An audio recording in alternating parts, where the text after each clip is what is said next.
Indrukke van die wedstrijd, ons het met twee doelpunten gekomen hier vandaag.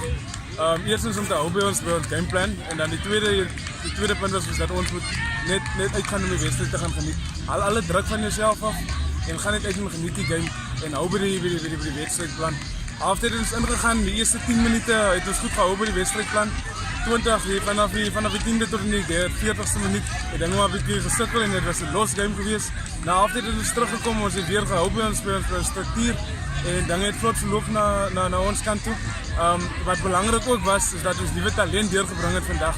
Dit is 'n groot wedstryd geweest, dit is 'n derby stryd wat altyd nie maklik is nie, maar vir die jong manne wat ingekom het en wat die step up gemaak het, dit was great geweest om dit te gesien het dat die jong talent is in Wellington en jong talent in ons klub is.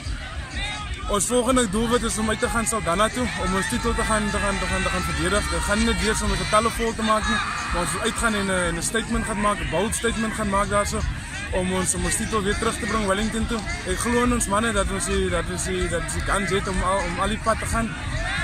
En ja, dit gaan 'n harde week wees. 5-3 wedstryde wat hard is wat voor lê, maar ek glo in ons manne. Die selfvertroue is nou weer daarso en ek kan nie sien hoe ons anders gaan terugkom as ons vanaf die toernooi nie.